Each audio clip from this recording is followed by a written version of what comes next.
Something which a lot of people aren't positive about, though, Matthew, is improving at their golf. Yeah. Now, you and me, both PJ coaches. Yeah.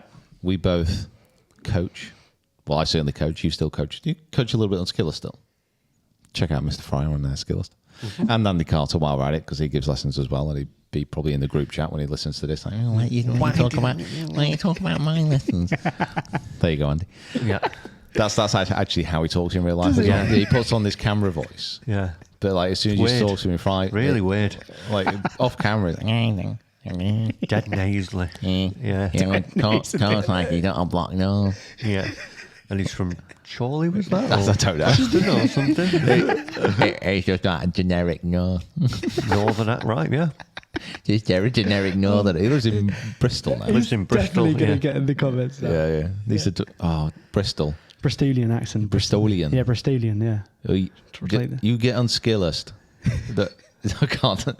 I need to go farmer. Farmer, yeah. Skillist down app, in Bristol. Farmer, Skillist. Like online coaching. Oh, you'll fix your slice. What's happening? I don't know. Going off on a tangent. But like, so I think what he was trying to say, like, what was he trying to say? I don't know. You don't know. What are your like? If you were to give your top 5 tips to lower a handicap, what would it be? Buy any new driver that's coming out. Super shiny. Biggest one you can get. Most forgiving and that goes furthest. Yeah. There's 3. There's 3. There you go. Right. Yeah. So 5 things. We'll go on. We'll go tandem. Yeah. Tandem. And explain and elaborate what you think. Well, maybe a little bit. I think actually no. I think we should just give our reasons and just let people figure it out. Yeah, that's true. Yeah. Smash factor. AOA. Number 1, I think a lot of people overlook just like the fundamentals. So like if you watched any, tour event or any good player, you never see anyone with really like poor or funky fundamentals, grip, stance, ball position. There's obviously going to be the odd outlier out there, someone like a Bubba or something like that, but they're just tremendously talented. Yeah. But a lot of amateurs, when you sort of even like alignment, you'll get out on the golf course and why have I hit that ball into the woods? And you're like, well, you were aiming there. Yeah. What? No, I wasn't. Yeah. And you think, just going through like when you were working at the Open, and we talked about this on our podcast. One thing that you'll see constantly is just like this little calibration each day of, right, am I stood square? Is my grip right? Is my ball position right? Because as you're playing as well, you'll be hitting certain shots and you'll start to move things around. Ball position maybe falls back a little bit and you start to counteract that. So I think just having a good grasp of your fundamentals instead of trying to make massive changes and thinking that the answer's in this huge swing rebuild or some, grandiose idea. If you just have a little idea of, right, okay, can I make sure that I'm gripping it right? Am I paralleling my setup? Am I actually aiming at my intended target? If you can do that repeatedly, you'll probably find a far higher level of consistency. It makes you a difference as well. And also it's about practice. Like there's so many people who try and change their golf swing on the golf course because the golf course is the only practice that they do per week. Yeah. And like it's a completely backwards way of thinking about it. And like I said, at the Open, with all the kind of players there's hardly anybody working on technical aspects of the swing. Yeah. It was just fundamentals, aim. Because if you aim 20 yards left of your target, you will have to change your swing to compensate for that. Yeah. Can you just give an example of like something that would be technical in a swing? So like if you're, what would be a technical swing change? I think your second thing would be, every swing's individual, isn't it? So I could say like, this is how you're going to come over the top, stop coming over the top. But is that relative to you? Yeah. So like probably the second thing, after you're focusing on fundamentals, is getting some like good advice that is right for you. It's, good listening to or watching like we do a lot of tip videos on our channel. Obviously, you guys have got Swing Quest, and there's loads of good stuff out there. You Danny Maud's, your Art of Simple Golf and things like that. But is it relevant to you? Because a lot of people, and as Pete's just alluded to there, will go out on the golf course and go, "Oh, I saw this tip from Swing Quest the other day, and it said this is how I'll let it draw." They're already maybe a hooker of the golf ball, or have like hook tendencies built into their golf swing. So go in for even just one lesson, whether it's Skillist, whether it's your local pro, and as long as they're a decent coach and they say, this is why, cause and effect. Come on, Skillist, don't get a lesson. Yeah, you go. Right, this is why you slice the golf ball instead of trying to change, just going around the merry-go-round. Let's spin the wheel. Oh, I'll try that today. If you know the cause and effect of why you're hitting certain shots, you can go, right, well, I know what to work on now. Right, okay, yeah, got you. I'll throw in number 3. Okay. Really simple. Just club face. Know where your club face is aiming throughout the swing. It's amazing like how often a club face will be out of alignment at impact. Say it's aiming, I don't know, 4 degrees right of target when you strike it. That ball's going to end up to the right of the target. And it's amazing how many lessons that kind of gave where the person who came in for coaching was so focused on making a big technical swing change. I literally gave this lesson the other week. Yeah, when in fact it's just club face could be open throughout the swing, and that's why they're making certain movements. Because if you come into impact and your club face is open, that ball is going to go to the right of the target, presuming you strike it from somewhere near the centre. If that's the case, because it's a target-orientated sport, that golfer will try and make as many moves as possible within the swing to get the ball back to target. Now, normally, that is going to translate into a over-the-top swing. It's going to be coming steep. The club is going to move further to the left to try and compensate for the face that's pointing to the right for a right-handed golfer. It's amazing how often when you change club face and get it pointing down to towards target at impact, that the swing will start to fix itself. Yeah. Face is king.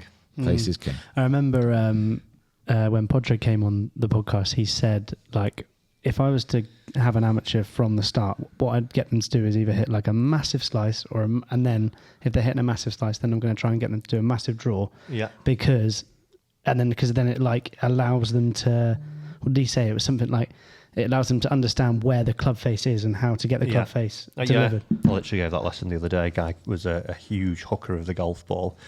He'd gone for another lesson, had been told to work on his hip rotation, even though his face was like 90 degrees closed at the top of his swing. So I was like, oh, right, okay, and how's that going for you? Not great. So I was like, right, okay. Well, your face is really shut, so let's get that open. Right. So he went from hooking it to slicing it. Like I was like, right, I want you like slicing it off the point. It's like, it's not going straight. Yeah, Yeah, it don't work like, you don't go like really bad to perfect. Yeah. You've got to, go from one end of the spectrum to the other, so you can gain some awareness and feel of those, Where and that then club face then is. meet in the middle. Number 4, if we go there, I would say, if they want to improve, short game, you can never overlook that. You can turn a pretty bad round of golf into a half decent round.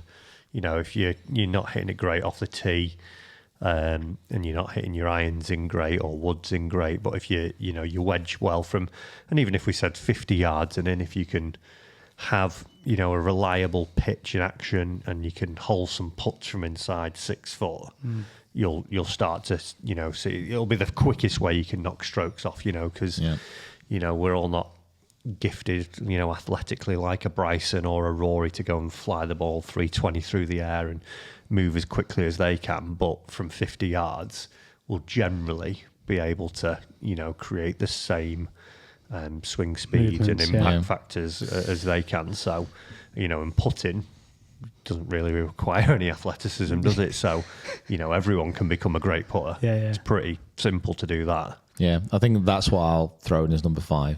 Just because with with the short game, for example, like Fry said, like physically, you can do most of the things that tour pros can do. Yeah. Driving is massively important to put yourself in play, but the most important factor, if you want to drop your handicap, is improving your putting inside 12 feet. It is literally as simple as that. If you're a higher handicapper, if you get better within 12 feet, like we know this from ShotScope, you can drop 8 shots off your game.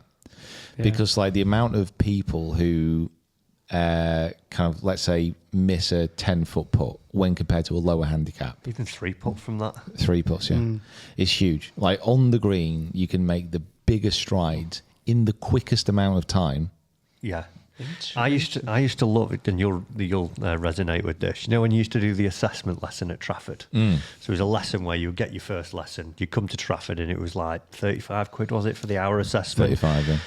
Come in, and it's like a chance for us to, as the coach, sort of meet new clients and showcase your skills as a coach and sort of test the waters, and then you'd go on and hopefully sell them a package, and you'd get some new clients, and you'd always start off the session with like a little bit of an interview process and get to know the student. Be like, okay, so, you know, talk to me about your driver. Yeah, blah, blah, blah. Hit it okay, 200 yards, bit slicey. Irons, yeah, catch the ground a little bit. I'm not too bad with those. Chipping, yeah, chip okay, to be fair. Oh, yeah, putting, yeah, putt all right. And you go, okay, so what are you shooting? You're like, yeah, I'm still trying to break 90 at the minute. And you're like, you just said you're hitting it about 200, your irons are okay. Well, how many putts do you have? And you go, well, last time, you just think back to your last round for me. Less than 36. Oh, no, 45.